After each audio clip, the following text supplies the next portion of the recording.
Autism Wine Hour. This is episode 2. I'm here with Richelle. Richelle is an autism mom and RBT for Shining Stars.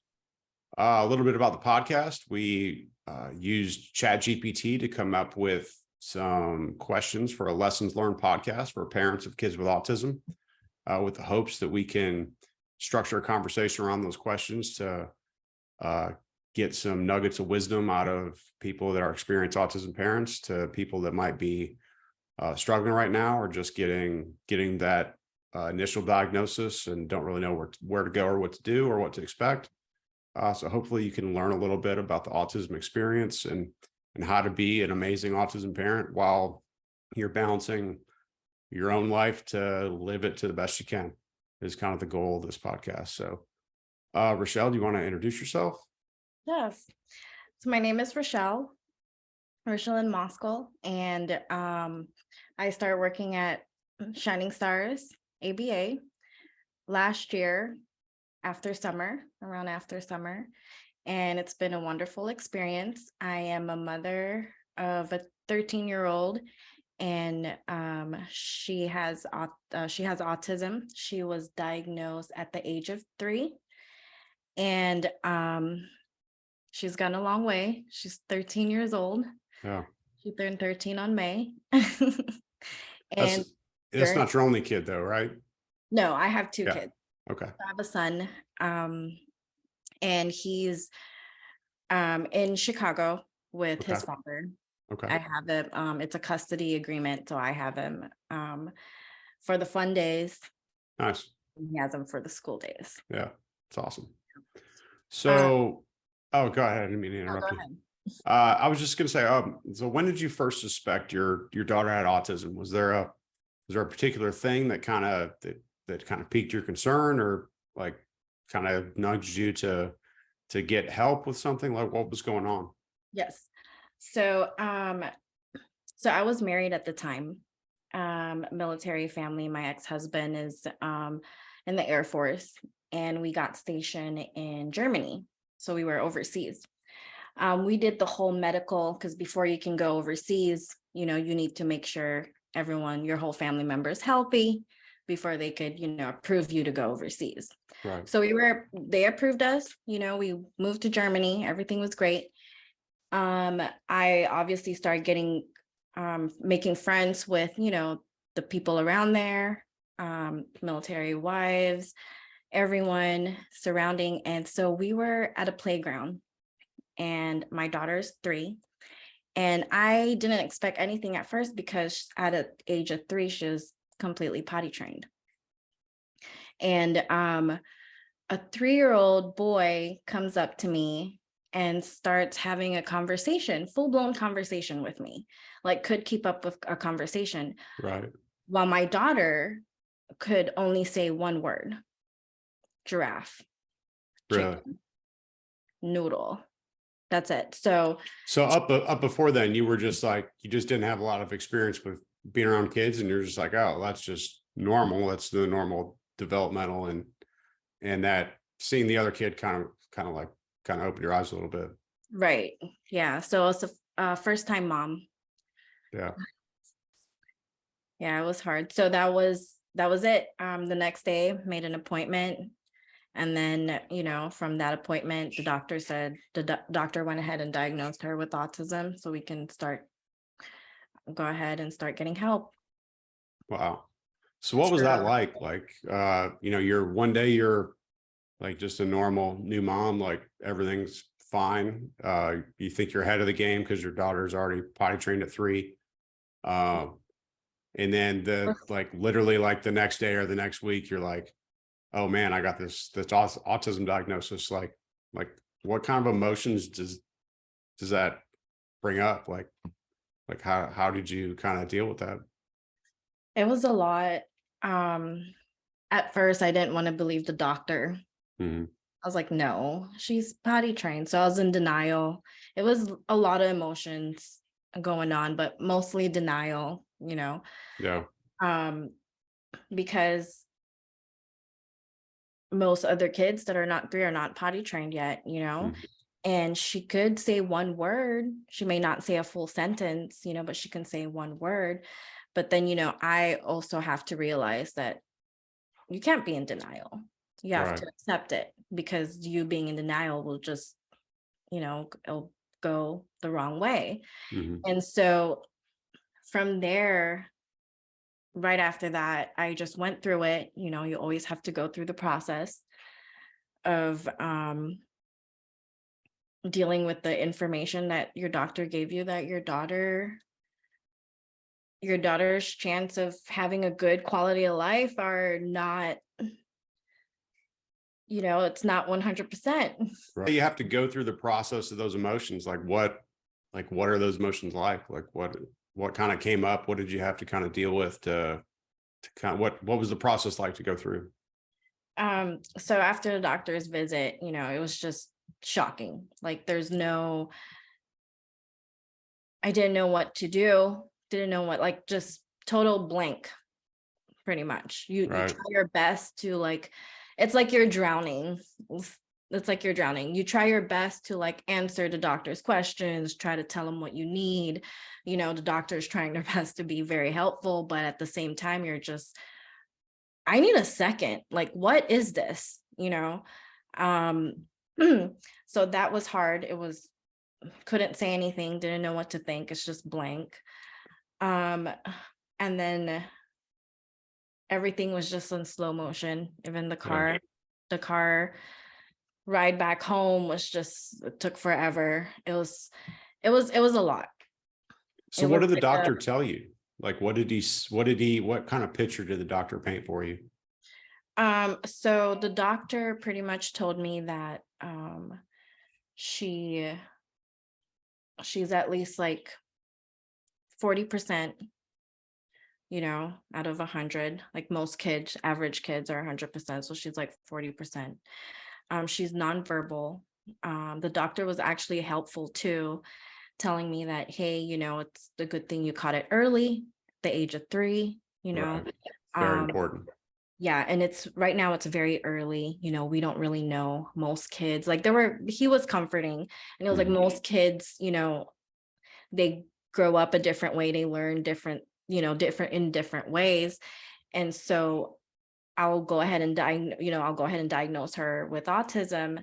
And so therefore you can go ahead and get the services, go ahead and start getting services like Yeah. ABA, speech, OT, because therapy, would be therapy is good for Right. kids with autism. Yeah, and it's awesome you actually found out that early. Like from what we see at Shining Stars, like we get such more benefit out of starting younger than starting like at like 7 or 8 or like 2 or 3 is like the ideal, like where you get like the most bang for buck out of the therapy.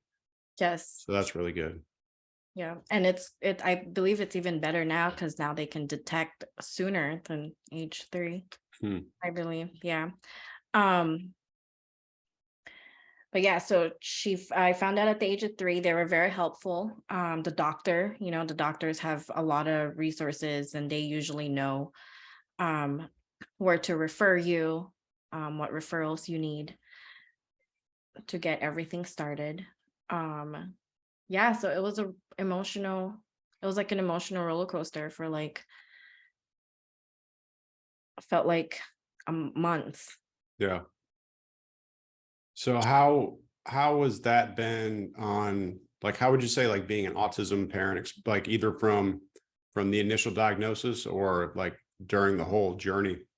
Like how has that impacted your own mental health? And how do you manage to maintain like your own self-care, like things that are important to you while balancing all that like news you weren't expecting? Um, so you kind of have to, first of all, like, accept it, in order to get things done and to reach certain goals, you have to accept it. Like, hey, Yeah. listen, your daughter has autism. What are you going to do next? You can't just, sit here. Cause I did, cried. I went through the process. I cried some more. Yeah. Um, and yeah, you just have to stay positive too as well. And there's a lot of resources out there when you're looking for them. It doesn't just pop out of nowhere. You have to Right. look. You really have to do your research. So what kind of resources would you recommend for someone that like just got that news, or like you're kind of 13 years in this process. You're kind of a pro at it now. I mean, literally, that's what you do for a living. Um, so I mean, like someone who doesn't have that background, or someone who just got blindsided by this news, like what kind of steps would you tell them to take for their own mental health and well-being? To Because if the parent's not good, they're not going to be the best version of themselves they can be for their kid, and their kid really needs it right now. So what would you tell them? Um, I would say, first off, everything's gonna be okay. In the end, it's gonna be okay. But in order to be okay, you also have to make sure you're okay, like you said. And so make sure to take that break or that vacation, plan it out. Um, Plan it out because it's hard. It's emotion, it's very emotional. Like I've my daughter didn't say I love you until she was like 4 years old. Mm, That's something that's very when she first said I love you, yeah, it's a big it's an deal. emotional, yeah, exactly. Yeah, So like what I've learned is that the simple things matter. Like she made me realize that the simple things matter. yeah, that's And great. yeah, and appreciating the simple things too. Like Yeah. she'll walk out and she'll look out and she'll just be happy that the sun is out. Yeah, your daughter's so sweet. Like she's really amazing. Like she's awesome to be around. Oh, I thank think that's a good like kind of lesson for anyone. It's just to kind of like look for the wins. I think the fails are easy to find, but like sometimes like you got to look a little harder, but that you can still find the good stuff. right. Yeah, exactly. Um, and it's hard, you have to also accept that it's hard. There'll be some days too where I would just shut down. Yeah, I And bet. yeah, I would just shut down because I don't know what to do. And Right. shut down meaning like I wouldn't do anything. I'll make sure, but I mean, I still have to keep going. I'll make sure that my daughter goes to the bus in the morning, make sure she's in the bus early. And after that, I'll just shut down, but then I'll also make sure that I'm there to get her in the bus. And so you will shut down because it's a lot to think about and there's just a lot to do too. You can't just when it comes to sitters, especially like with at least my experience, I'm a single mom. I don't have a significant other to be like, hey, help me out. Right. Everything is planned. And so it was really hard. I can't just trust anybody with she has certain behaviors. She doesn't understand, hey, sit down and wait, Right. watch TV or, if the sitter's watching her, hey, sit down here and just watch TV, and then dinner time. Like she won't understand that. So she'll obviously get up, so finding a babysitter is hard too. Working two jobs too is really hard. And um, throughout my experience, I've learned that you should plan everything, plan a day off, plan a week off if you want, if, Mm, yeah, just plan it out. Like make sure that you are taking care of yourself too, because if you're not taking care of yourself, you know, yeah. who's going to be there to take care of her?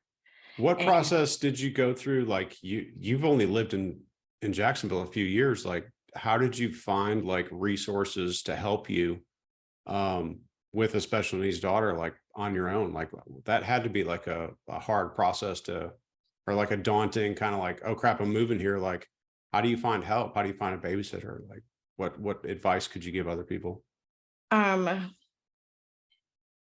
so the reason why I say it's going to be okay, because it really is going to be okay. So my journey with finding help. So so my ex-husband and I got divorced in New Mexico. And my daughter was around 8. She got her evaluate. She got a new evaluation at the age of 8. And so we were living at New Mexico for at least 5 years.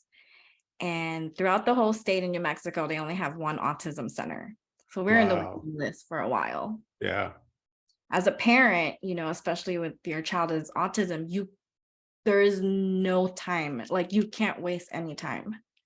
The more time you waste, with no yeah, therapy or with no consistent learning, like, they fall back for sure. real fast from my experience. So we were in the waiting list for a while, and she had ABA there, but I wanted speech, I wanted OT, I wanted everything, but we were on the waiting list, and it literally made the decision, like, let me pack my U-Haul and move to Florida. Mhm. I did my research too. I've researched California, at least what's best for me and what's best for Aurora too, as well, what's best for everyone. And so Florida was on top of the list because they have 7 autism centers throughout the whole state. That was really helpful, and I was really, really glad. So we moved, packed my U-Haul, and me and her and my dog Roxy moved and drove here to Florida. Wow. So did you have like kind of a support system already, or did you have to kind of build that once you got here? I had a support system. I so me growing up, in my background, my mom was a single mom too. So we didn't really come from like a big family. Right. So the people I meet, the friends I make, I'm very um choosy with my friends. So most of my friends most of the people I meet, they become like family friends. So they become like family. Right. So I have a lot of good close friends. Like, That's awesome.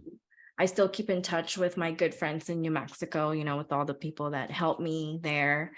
And, they still keep in touch and see how I'm doing, how my daughter's doing. Yeah. Yeah, And that's good. I mean, that's got to be a big help. Like, I don't think it's something you could really do alone. It's like it's hard enough. Like, if you didn't have to worry about work, it'd be enough to just manage that. But to kind of juggle a whole life like with that, like that's something you need support for sure. yeah, I have so my friends are usually the one that helps me. Yeah, that's great. And it's hard, it's hard choosing friends. Um, yeah, so when I came to when I decided to move here, I had my best friend with me, and we were friends for like 3 years. Three Yeah. years. And she wanted to move too. She wanted a fresh start because she's from New Mexico. Mhm. And so she's like, yeah, sure, why not? And so we both came here. Awesome. That's She great. helped me out a lot. So, how have you balanced the demands of being a parent with the kid with autism with your own like kind of self-need care or other family members? Like, how has that affected like how you parent your son or how you manage your social life or your dating life? Like, how would you advise someone kind of maintain that balance to get the best for your kid, yet still live a fulfilling life on your own? Um, from my experience, just I always live for the moment, and also be open-minded and let them know too. Be understanding, like my son. He's the younger, I call him the little older brother Mhm. because I I've told him about Aurora, how he is, and he knows, and he advocates for her Good. too, and helps around the house too.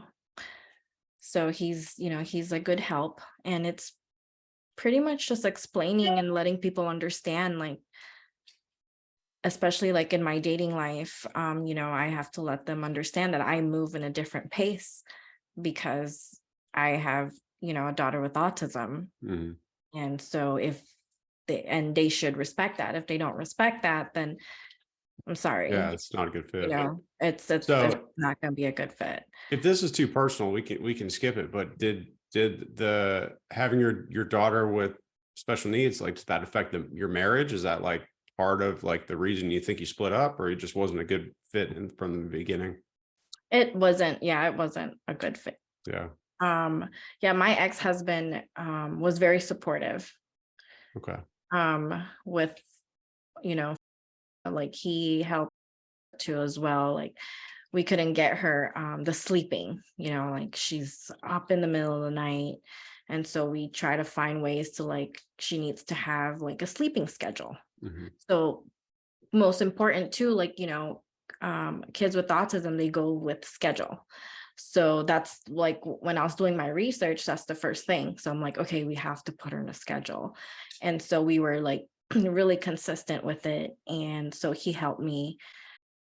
And he's one of his techniques is he would put the blanket over her head.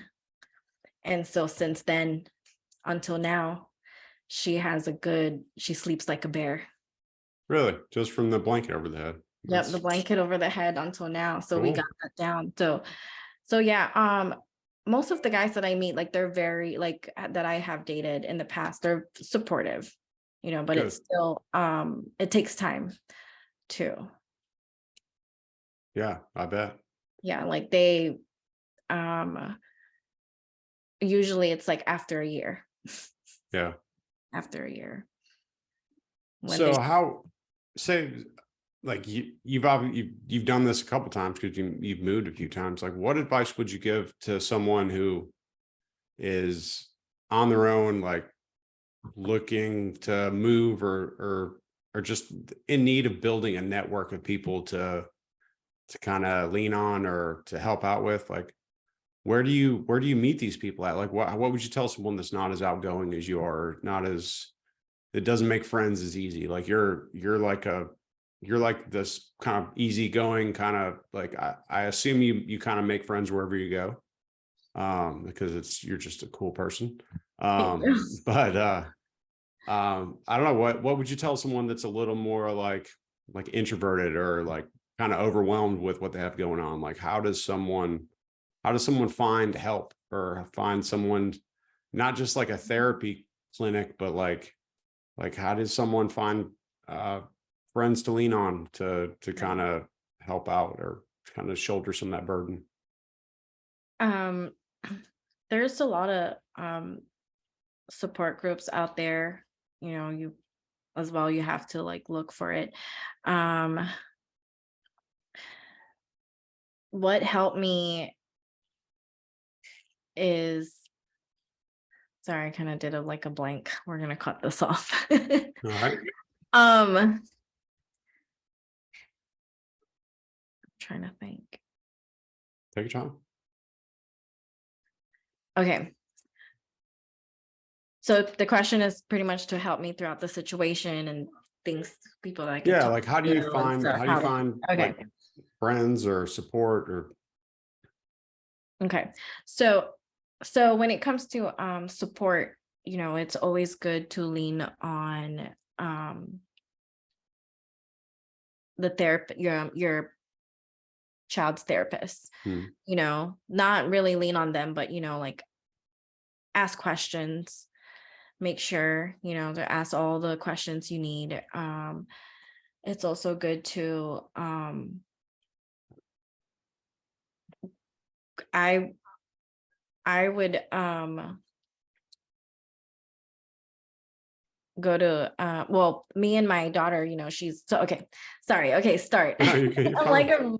a brain fart. Okay. Yeah. So so growing up, so with my experience, you know, my daughter really loved the playground. She loved swings. So we would we would go to the playground, go to the beach. and we'll just socialize, with whoever, that just because they always have questions too as Right.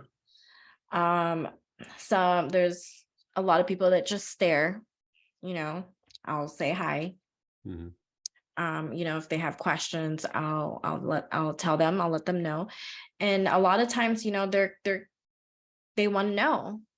And then that's how, at least for me, that's how I would make friends. I would also make friends with like when my daughter's in school, Mhm. the teacher would tell me that she'll have a friend. And so I would actually do that effort to reach out to the teacher. Maybe I could, Yeah. Yeah, that's great. and be friends and, hang out. I also have my friends, they have daughters, and I'll try to make like a play date.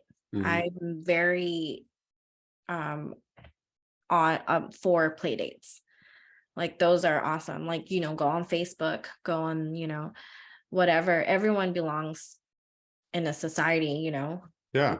it's, military wives, or, single moms, or, whatever city you're in too, like Jacksonville City, you can go on Facebook and research Jacksonville Babysitters Club. There's a lot of activities. I mean, there's a lot of um So groups out just there that groups can and help you. like Yeah. meetup.com, stuff like that. Yeah. Well, Yeah, not that's not really, like that's appropriate. Yeah. okay. For like with me, I would try to make my daughter went to this one speech therapist, and we were in the waiting room, just me and the mom, and we just kind of just talked.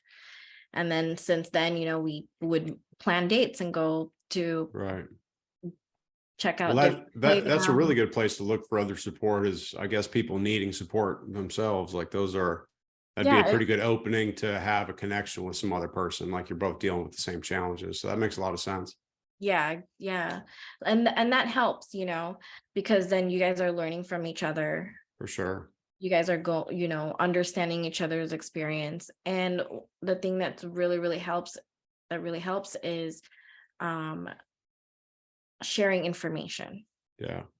That's very important. That's why I like, talking to moms. Like I make it an effort to talk to other moms, because I'm not just doing it for myself.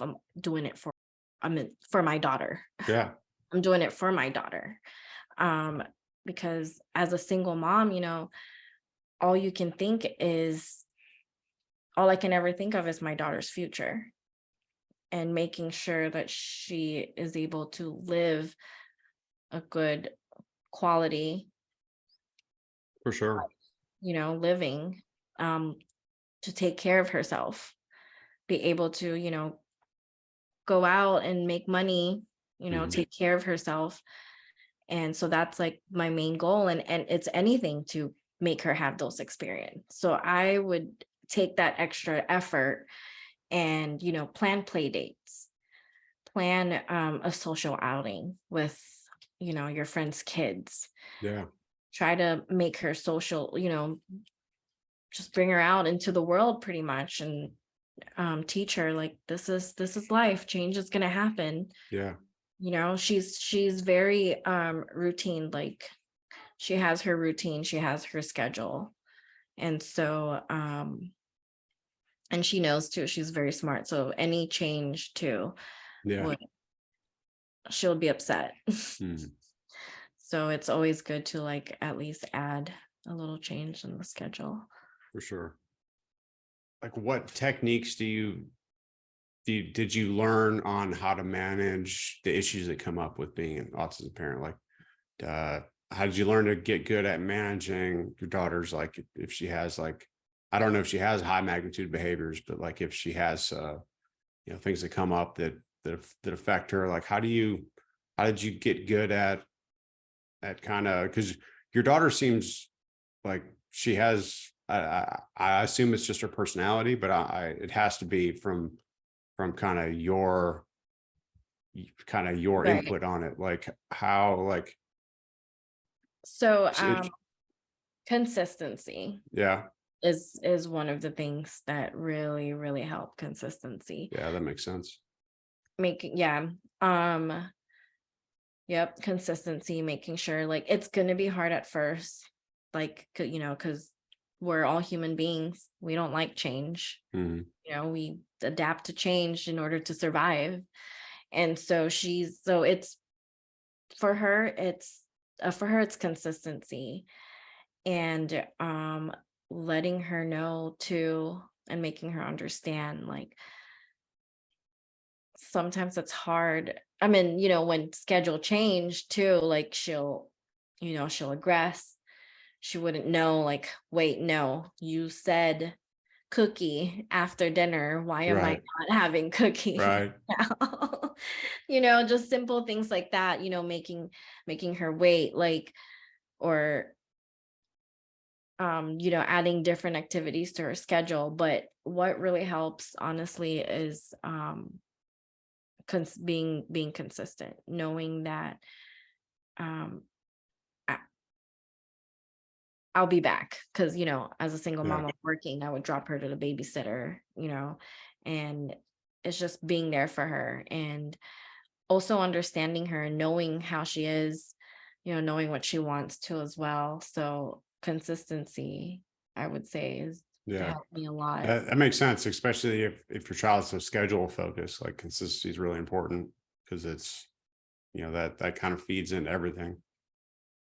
So, what was the role of therapy in your child's development, and how did you work with those therapists to support your child?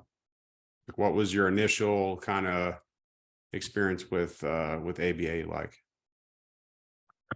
Um, so when we were in Germany and she got her first ABA, she was at 3.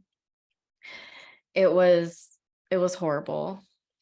She cried the whole time, and I really like it because I like her ABA therapist, because she was constantly telling me she's okay. You Mhm. know, you just fed her. She just got her diaper changed. She's fine. So it was hard. But the ABA therapist told me that she just doesn't like the change that's happening. That's why she's Right. upset, you know. But making sure to just build that, like I said, consistency would help. So can you repeat that question again? What was the role of therapy and interventions in your child's development, and how did you work with professionals to support the child? So, like, did you get a lot from parent training from ABA? Like, is that where you kind of learned like how Yeah. to kind of manage everything, or was it somewhere else? Yeah, no, it was with ABA. We do parent and they do parent training, and that actually has been very helpful, because then that actually taught me how to be consistent and be patient too as well. Yeah. So how do you balance, like, you talked a little bit about finding like wanting to find independent for your daughter. Like, how do you balance finding or having enough support yet like pushing them into independence? Like, how does that work? How do you see that balance going? Um Like, it sounds like you do that just by a lot of it seems like you kind of push her into like a lot of social stuff because you're just like an outgoing social person, so that kind of seems to happen by default, I guess. Do you I think mean, that's in order to learn, you gotta be fed to the wolves, right? yeah, I mean, that's just my mindset. So a lot, I also want to say, like, a lot has to do with mindset too. Like, you need to have that mindset, like, whatever you want your daughter, whatever goals you want your daughter or your child with autism to achieve, like, you need to have that consistent mindset that that's what's going to happen. And you can't just, go to the right, to the left. right. It's the mindset. You have to keep going. Like, So things. what would you say like your priorities were? Like, if you had to pick the top three things like you were locking in your mindset towards, like what were your priorities?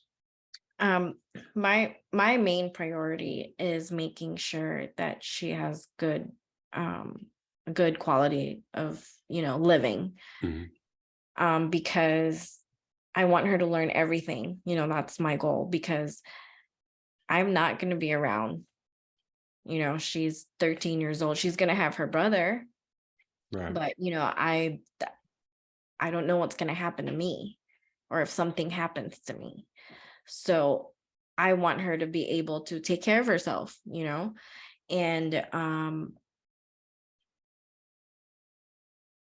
and so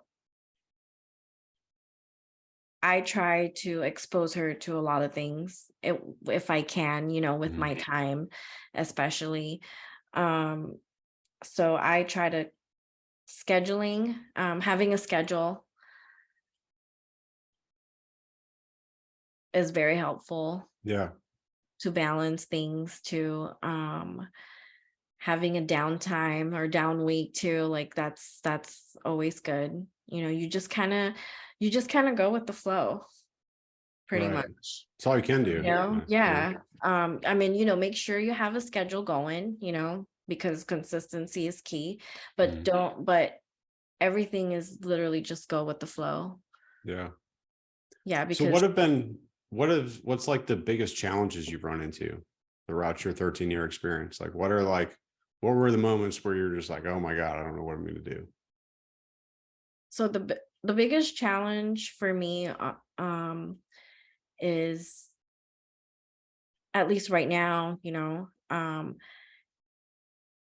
or back, well, and I'll take that back. So the biggest challenge um with our experience is the awareness, how people don't know anything about some people don't know anything about autism.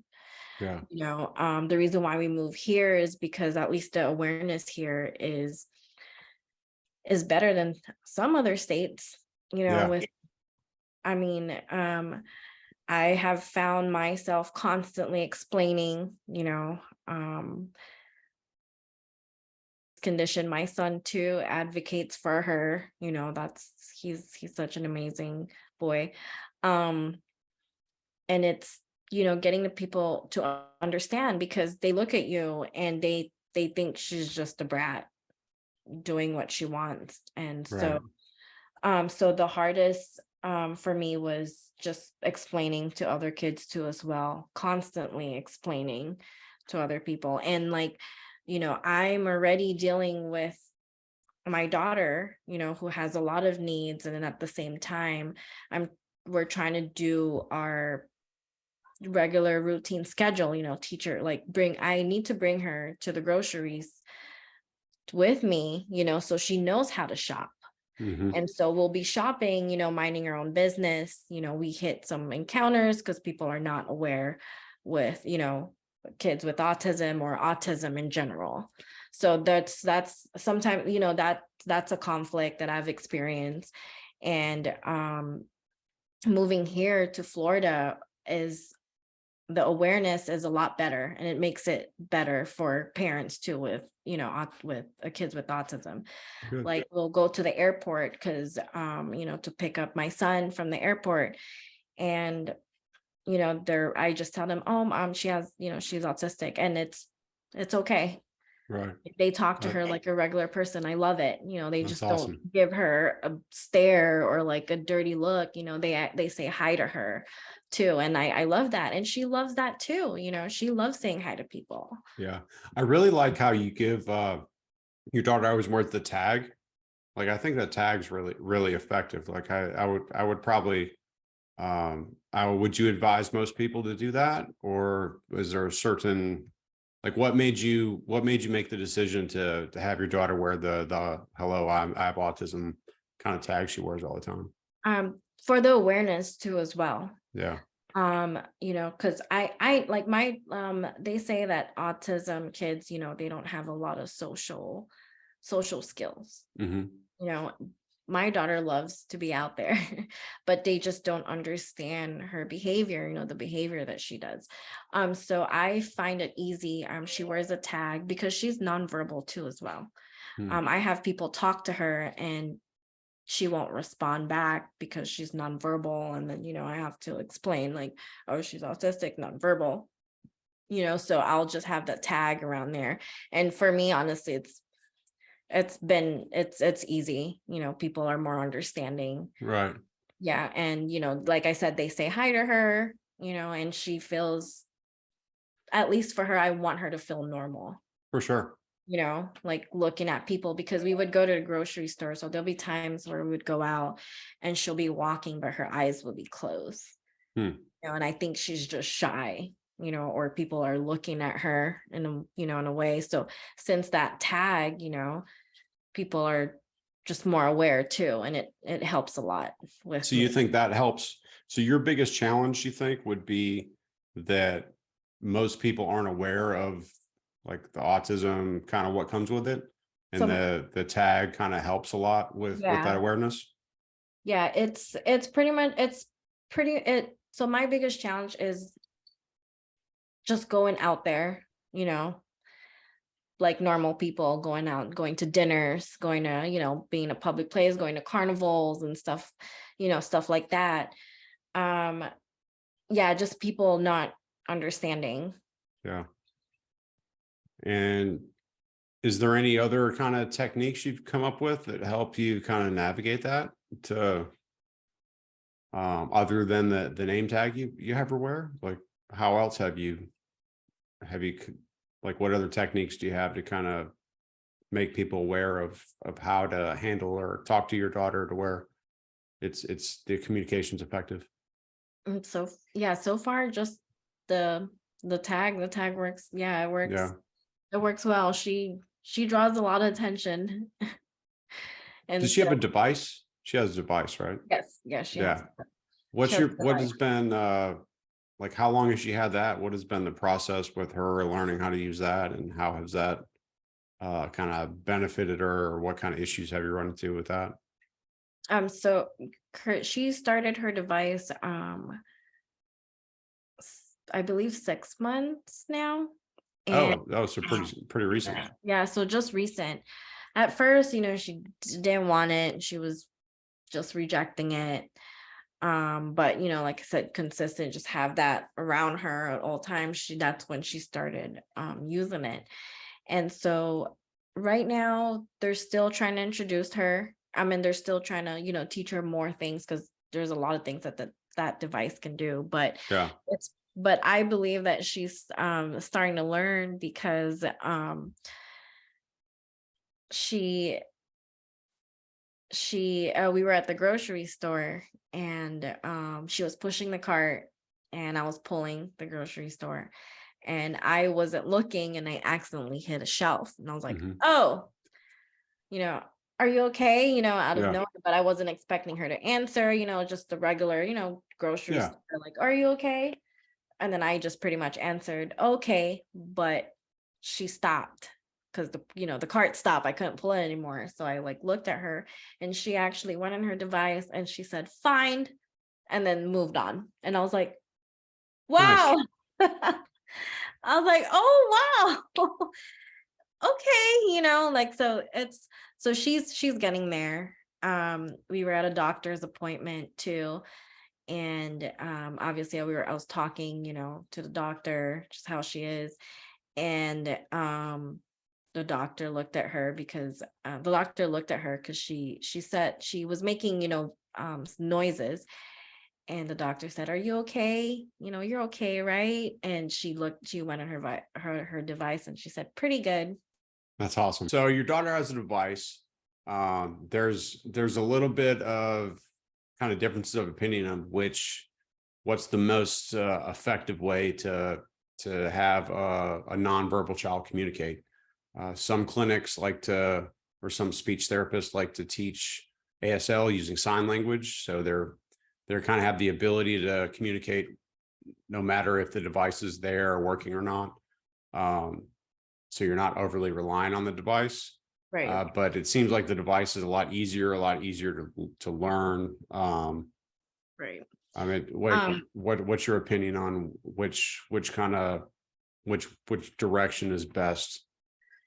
so with my experience, we've tried a lot with her because obviously I just want her to start talking. I just want to Yeah. start getting to know my daughter as soon as possible. And so we've tried a lot. We've tried sign language, but she couldn't, it wasn't for her. So it really depends on your child and what your child is. It depends on what kind of skill your child could develop. So I mean, for some kids, it could be sign language and that could just work phenomenon. And for some kids, it's not. So we tried sign language with my daughter. She did okay. She knew more. Um, but that was it Mm. because she just wanted more cookies, More all the time. more all the time. Yeah. Yeah. So she knew more and please, because we want to teach her manners Yeah. too. So she would just do more, please, you know. But it didn't go far. We tried picture exchange. And so as soon as we tried picture exchange, she was echoing the word, cereal. Hmm. So now it's just, what do you want? And it's just one word, Yeah. noodles, cereal. And then so it pretty much just and then so we just have her just start just talking because she's capable of, echoing what you want her to say. So we just start, developing her language, but it was just, it stayed within 3 words. Yeah. I So want. did the device kind of help her learn more words? Has that been like an effective teaching tool to kind of help her communicate and help her learn more things to say? I believe so. When I observed her when she first watched a device, she was curious and she was pressing every button. There was one button too that she was fascinated with, and every time she pressed it, she would laugh. Hmm. It could be What the was the button. button? It could be like it was the button, no way. The Hmm. way it said, no way, no way, Yeah. Um, oh, and an interesting fact too, when she started with the device, it had a male voice talking, and she didn't want nothing to do with the device. Really? She just stayed away from She's it. very girly. So until one of my friend, was like, oh, was also excited because I would talk about it. Yeah. And so he was just looking through it and he goes, well, what if we changed the voice to like a girl?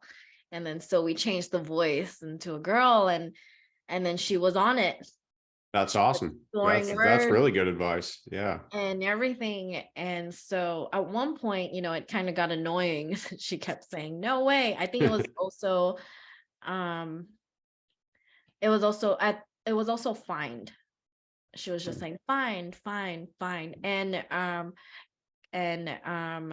her babysitter's name too as well, because she wants to, so she Cool. just kept pressing her name, her name, her Yeah. name. um and so I talked to and at one point I wanted to block it because she just kept pressing it, so I'm trying to let her know, like, okay, Yeah. it gets annoying sometimes. But speech told me, just go ahead and have her through it, like just get her, like don't delete anything, nothing, because those are her words. So just let her go through it. So Hmm. eventually she like stopped, and I feel like now she's starting to put two and two together. Very cool. So it That's was it great. was a phase. Yeah, so it was a Yeah. phase. We tried sign language, that was okay for a while, and then we tried the PECs, phased out because she was already talking. And with the speech, with the device, I feel like it opens her language more because she knows how to explore, and Yeah. she'll just like explore. And yeah, the Well, it device. sounds like you're on team device for nonverbals. So that's, Yeah. I think that's where we're at with that Shining Stars too. I think our opinion is that a device is the way to go. It's not, there's some downsides, I guess, if the device breaks, but it seems just it's such a great tool. It's easy to use. Like we get really good results out of it, I think. So Advice, definitely. yeah. So this is like you like finding out your daughter has special needs, and like it seems like some people are kind of like really hit by that hard. And how do you like you're don't appear to be though. You're like really positive person.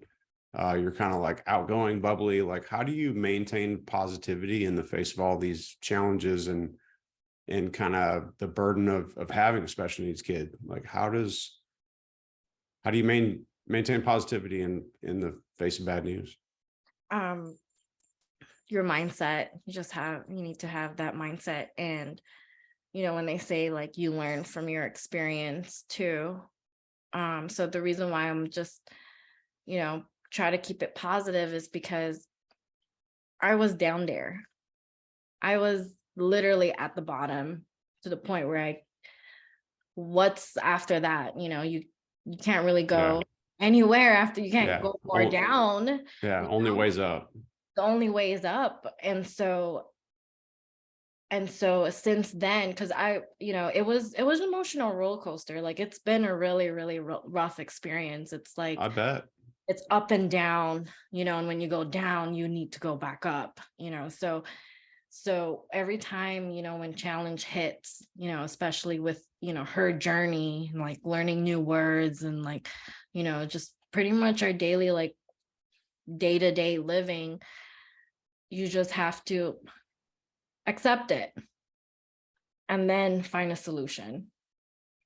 So how do you keep that positive mindset though? Like, do you have a meditation practice or like a gratefulness journey? Like, I've heard lots of people like come up with these like tools that really work for them. Do you have any like tools or personal practices that kind of remind you that positive attitude is really important? Yes. So first, it's my daughter. She's, you wake up every morning, it's her. So that mindset. Yeah. And the one thing that also like helped me a lot is have fun with it. Like, you already accept it. You're already like, this is your life. What are you gonna do? Just keep living, like have fun with it. Like, just have that mentality, like life goes on. Like every day is an adventure kind of thing. Every day is a new day. Yeah, Every day is an yeah. adventure. It's never too late. Like, it's like, and having just positive friends too. How they always say that, you control your surroundings. Yeah. You control who you want to be friends with. If you notice that, like what's that saying that they say, if your Show friend, me your friends, show me your future. right, yes, Yeah. or challenge yourself too. Like, if you have if like, what's that saying? If you have 5 friends who are millionaires, like, Yeah. like, just have that mindset. Just always be positive, because at the end of the day, you need to be for your daughter, or for my daughter, for your child. That's it, because she's looking up at me. Right. No one else. Yeah. So you would say, I guess, if I was to summarize what you say, so you find positivity and like you pick to surround yourself with positive people. So that kind of vibe is contagious, I guess. Is that what you're saying? Yeah, it's always good to like manifest it. I always manifest. I'm gonna have a good day, so it's gonna be a good day. We're Yeah, it's going to have important. a good day. I think that's half the battle, you know? And just go on and just live with Yeah, it, because but then you also have to accept your down day, when you have your moments. yeah, Everyone have their moments. Make sure, like I said, like go through the process too, when sudden change, or like, sudden issue just shows up, like, okay, that's the problem. Accept it, go through it, and then let's go. You right. know, let's go. Yeah, because what else can you do? Like if if you don't accept it or like acknowledge it, it's a real problem, and you're like, yeah, this sucks, but like, what are ways I can like make something positive or make some positive momentum out of this? I think is a good way to look at things. And the reason why I say that too is because when my daughter first got diagnosed, I was in denial, and that's no, like, I've learned, like, no, that is not Yeah. the no. Yeah, it's something that actually comes up a lot. I get probably an email or two a month to where I'll have a parent reach out and they want like they're concerned about their kid. Um and they think they might have some traits of autism, but they don't want to get a diagnosis because they like they want ABA and they want everything that comes with ABA, but to really get ABA or to be able to have insurance pay for it, it's kind of unaffordable without like the diagnosis is necessary. And then like I've literally had like multiple people that are like, oh no, I like we just want to have a normal kid. We want to like have them in school. We want to have a normal class. Like, and it seems like they're just not wanting to like accept reality, and and them not wanting to accept reality is actually like a deficit to their kid, because if they just went ahead and got the diagnosis, they could get their 3-year-old kid in like awesome ABA therapy and make awesome progress.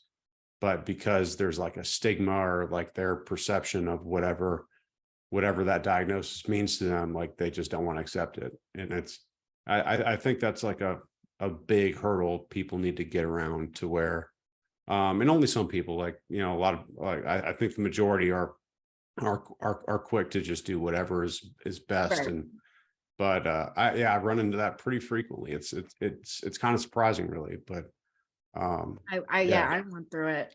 It's yeah, it makes sense because everyone just you want what your expectations are, but life just doesn't give that to you all the time. exact. Yep. Yeah, that's So what is this kind of experience kind of taught you about your parenting style or about just who you are as a person? I've she taught me how to be patient, first off. That was one thing. Be patient and have an open mind too, as well.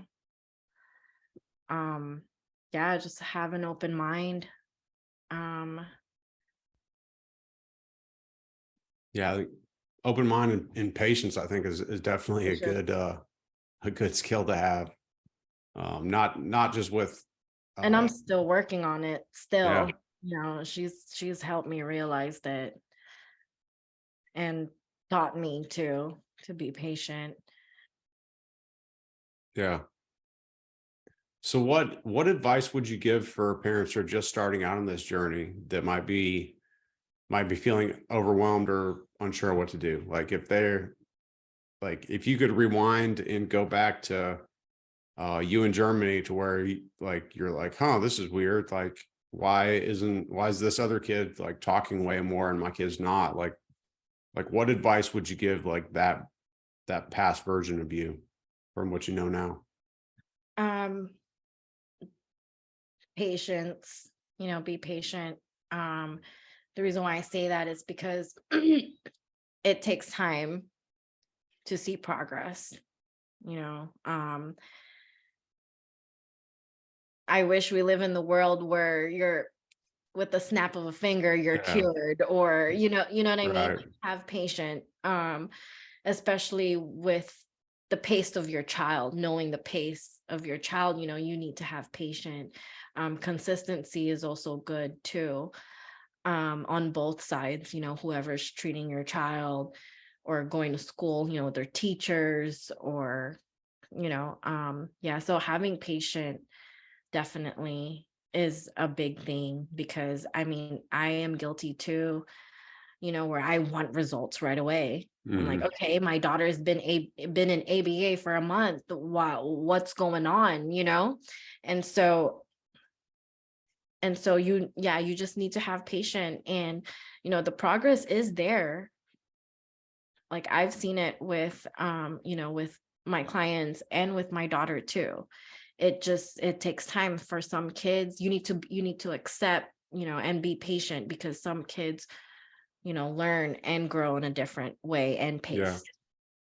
Do you think it's helped you working with other kids with autism, kind of to understand your daughter more? Like, is it something that, like, the more experience you have with people on the spectrum, you kind of you learn things about how to communicate and what's beneficial to your daughter, or no?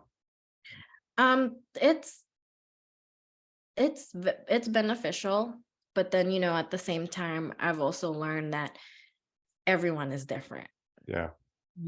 My daughter's needs is not the same as, you know other kids' needs, and that's the whole reason why, kids have an IEP going to school. Like, at Mhm. least my daughter has an IEP, because the way my daughter grows and develop, and the way she's learning, is not the same as, another, or her classmates. So from what I learned is that, and that's the reason why it's it's best to be patient too, and understanding, because, I know there's a lot of pressure, with social media saying, oh, your kid's supposed to be reading at this age, and Right. your kid's supposed to be doing this at this age. you know every kid is different, like, every situation is different too. So having that patient, with your child with autism, helps them too as well, because then Yeah. they're not under the pressure too. So what's your long-term, like, goal or vision of Aurora's life as she grows into adulthood? Like, how do you think her life's going to look? I have no idea. Sometimes when I think about it, I tear up. I hope she grows up, like a regular, teenage girl, going to school, college, um, but I feel like she could be able to do that, but um she's gonna still need at least like a one-on-one, you know, help. Yeah. Um, Have you looked into, like, what resources are available when she goes into, like, adulthood, or do you think she's going to be able to live on her own? Like, so I don't know, I don't yeah. know what the future, or what kind of skill she could, um, develop when she gets older. Hmm. So right now, my what's important to me, as a single mom, right now, is try to get her as much help as I can, Right. and with my time too as well. And right now I just have, um, just savings for her, Hmm. making sure, like, I want to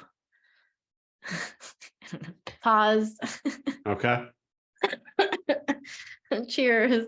All right. Sorry, that wasn't on the list. It was like, I was curious, I guess. Yeah. So, okay. So I honestly want a lot for her.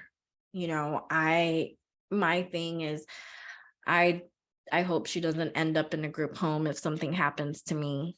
you know. I want her to be happy too as well, with a lot of so as much as I can do, I mean, with the time I have, like I right now I have my best friend. She's a flight attendant and she's like the contingent beneficiaries for like my, insurance policies. So if anything happens to me, she will go to her. Yeah. I also have like savings for her. I also want to give back to, and hopefully open like a foundation, you Oh, know, that's cool. and just pretty much have a place, where a fun place, where you can just drop your kids, and make sure they're safe and just have fun. You can even, spend time with them too as well, or like summer, like just, Yeah. something like that, and give back to. Um, I Yeah, also, kind of the reason why I asked. I have a cousin who's on the spectrum that she's not nonverbal, but she lives at home. She's 30 something. But my aunt and uncle they're older, and it's like a concern of what happens when we're not here. If it seems like there's like I'm pretty schooled in like in the actions you can take for young kids. Like there's a lot of like ABA is a really great thing to do. There's a lot of support networks for that, but it seems lacking in the older adults that are on the spectrum. So hopefully there's like hopefully I'm just uneducated about it, but I was just kind of curious to see if what kind of older like when she's an adult, what kind of right, support systems are available, or what you were looking at for like possibilities for what her life's going to look like right. And okay. there are a lot of information out there. And that's so one life event. She had her tag, right, and Mhm. she's 13, and I brought her to work with me. So I'm also a server at a restaurant. And so I brought her to work with me, and this, person comes up to me and gives me his card, and he works for a company where they help people with disability get jobs. Awesome. That's really cool. And that's also beneficial with having the, raising awareness too, Yeah, because not only like, I have a tag for her saying she's autistic, it also draws information and help too, for like I have sure. people coming up to me saying, hey, you should come to this and, have your daughter, it'll be great, and Yeah, oh, thank I don't you. see that very often, but I think that's a really great idea, just to kind of it seems just like a walking icebreaker that just takes like it just takes kind of the tension out, because people aren't like, oh, like what's this girl's problem, or like that was Right. rude, or it's like, oh no, she has autism, like that totally makes sense. Like I really think that's a good idea. Yeah, and people are more caring too, they Yeah, for see sure. It that. kind of brings the best out of people, because people Exactly. look for opportunities to kind of, or hopefully that to like help out, or kind of do something good. I mean, it kind of gives people a chance to kind of brighten someone else's day, or be nice to someone that can, you know, deserves it. Which I think is a good reminder to people. Like I think it seems to kind of bring out the best in people. I would think. Um, so what would you say you've come to understand about the autism condition based on being a parent with autism? Like what, in your own words, like what is autism? A bunch of different stuff. Yeah, yeah, it's a pretty wide spectrum. It's Yeah, a wide spectrum. It's just a bunch of different stuff. And your each person is different. Each yeah, person has their own different needs. And so autism is wide. yeah, it really is. And it seems to be like getting wider, which is really cool. Like yeah, it seems like the more research they do, the kind of wider the spectrum kind of gets. to where I think it's really good that more people are able to get support and kind of resources or just information about like, like people just communicate different. People, everyone kind of thinks a little bit different. Exactly. Doesn't mean like there's anything like there's certain people that like turn the way they think into like a superpower. It seems like they can kind of harness that autism mindset to do really interesting things. So it's really cool to see how different people's brain works. Right. Yes. And it's funny because everyone, I remember taking this test in school. Everyone has their own method of learning. Yeah. Like for me, it's hands-on. And yeah, for me, it's hands-on and it's experience. So if I was gonna memorize a paragraph, because my method of learning is hands-on, I'm gonna have to write it out. Mhm. So I'll be writing it out. And so so in order for me to actually memorize it, I have to write it out in order, to get, at least the way I think, to get, to my mind. And so just with that information, you already know that everyone is different. And so autism, it helps people have an open mind that, people learn different, and it's okay. Yeah. It's okay to be you, it's okay to be different. For sure. And with therapy helps a lot, with kids with autism, because I remember going to school. It's about the kids, with autism, it's about the short-term memory and the long-term memory, and like how, sometimes, it won't connect. Mhm. Like, like the short-term memory is looking at the pillow. And then when it connects to your long-term memory, it tells you the functions of a pillow, like, oh, you lay down with it. You go to sleep with it, like the functions of a pillow. Yeah. But like, our short-term memory, sometimes it doesn't connect. This is just one example. It doesn't connect. So when people look at a pillow, it doesn't connect to your long-term memory. So you don't know what a pillow is, you throw it away. Mm. You don't really know. So like with therapy, it's pretty much building that muscle. Like, oh, Yeah. okay, you Makes see a sense. pillow, and then you kind of just add it, oh, it's used to sleep, Yeah. and so with therapy, it kind of builds that muscle and it makes it connect, because there's no cure for autism. Right. But with No, therapy, but you don't need to cure it to exercise the muscle. exactly. Like, yeah.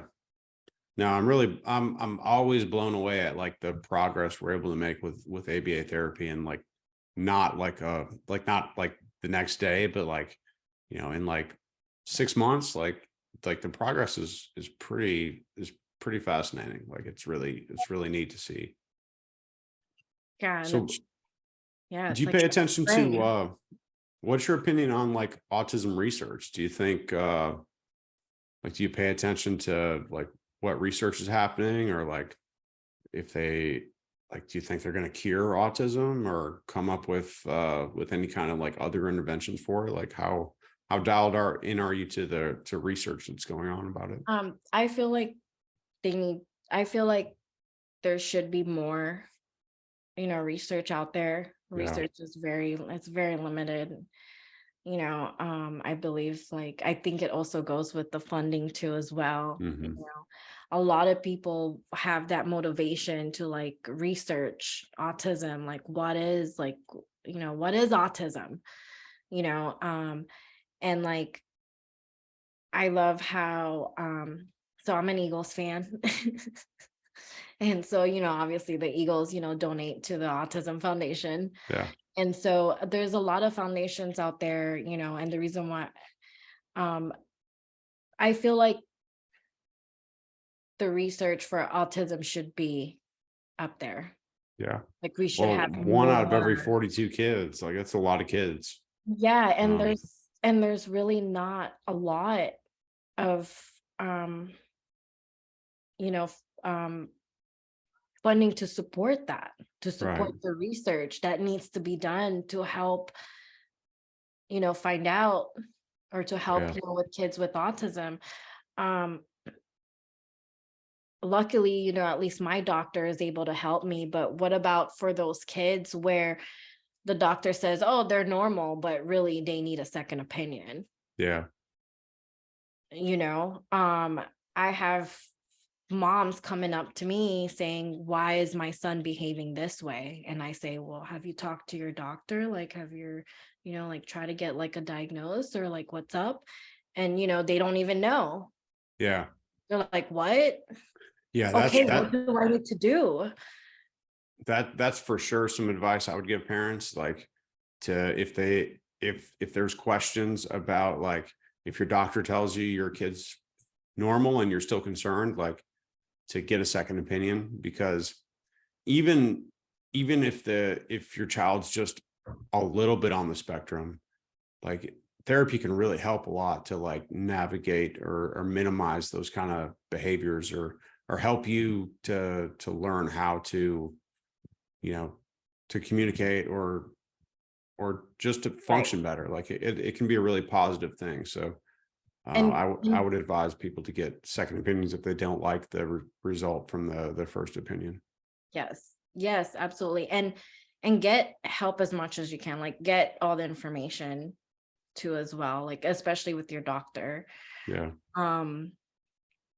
Yeah, ask for those, like, every time you get like a second, or you're doubting yourself, or you think, talk to your doctor and just ask, like, hey, because I remember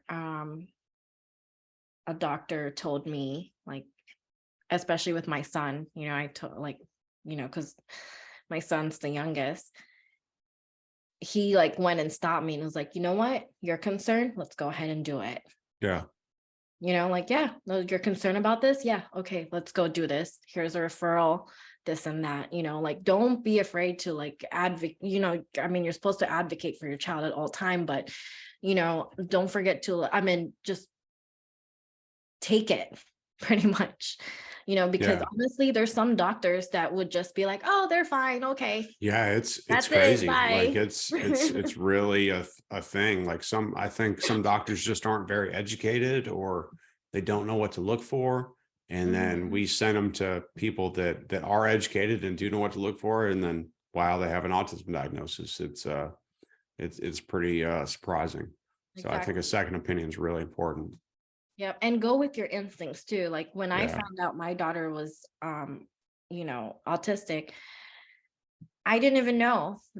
Doctors were clearing us like, oh yeah, you guys are healthy, blah, blah, Mm, blah. And here I am at a playground, and a regular 3-year-old child is talking to me, having conversation, yeah. and my daughter's not doing the same thing. I went ahead and was like, okay, let me make an appointment, and addressed it. And then that's when, the doctor's like, oh yes, absolutely, here's all the information you need, blah, blah, blah. Like, it was, because you also have to, it's that like, listen to your motherly instincts too. Yeah. No, listen to your gut. I think Yes, your gut kind of knows. Like, if something's up, like look into it. If you're not happy with what you heard, like, get a second opinion. Like, they might be wrong. So where would you advise people to go to either get more information about autism, or to find a good therapist?